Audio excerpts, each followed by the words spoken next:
Okay, good morning, global politicians. Hope you all had a good holiday. I hope you're all safe and well. So I'm just going to explain in this video what you should have done by now and what we're going to be doing this week and what we're going to do for the rest of the term. So first of all, by the time you watch this video, which will be Wednesday, the 3rd of June, you should have already completed your week 9 tasks, including your 500-word response to the debate about globalization. It's really important you get this done, because after this week we are moving on from development. So if you don't do it, that area of development you just won't have covered. Okay, so it's really important. Ask me if you have any questions, if you're having trouble with it, but it needs to be done. So this week is your final semester task. You'll have one of these in all of your subjects.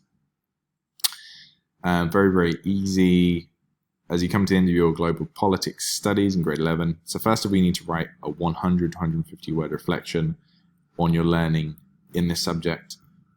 Be positive. What are you most proud of this year while studying global politics?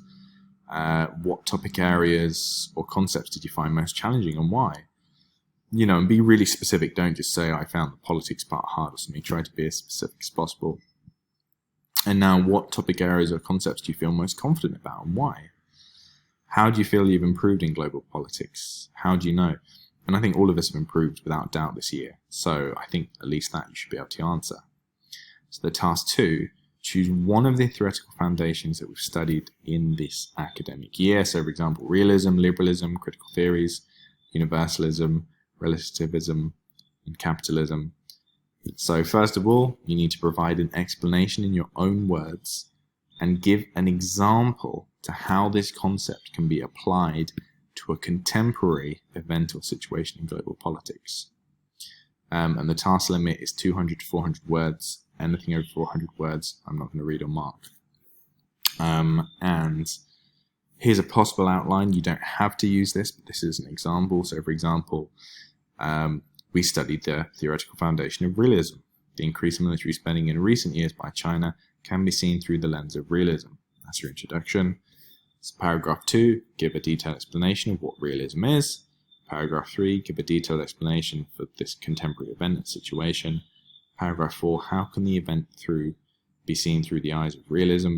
Include a counterclaim, or alternate view or theory on this event. So obviously, as I've given that example, you can't use realism and increased military spending by China. So it's going to be issued on Merchbag on Wednesday, 3rd of June. It is due in on the 10th of June, which is next Wednesday at midday. But this is not going to take you long at all. Get this done as soon as possible, because next week we will be moving on to something completely different, and it's going to take all of your attention. Last but not least, obviously, May is finished, which means a topical test is due. It's going to be next week. It's not going to be this week, because this week we don't really have time. You're going to be focusing on this. So at the start of next week, Monday, be prepared for a topical test on what's happened in May and the first couple of days of June. So as ever, any questions, I'll be available. Don't be afraid to ask. And remember to have some enthusiasm, global politicians.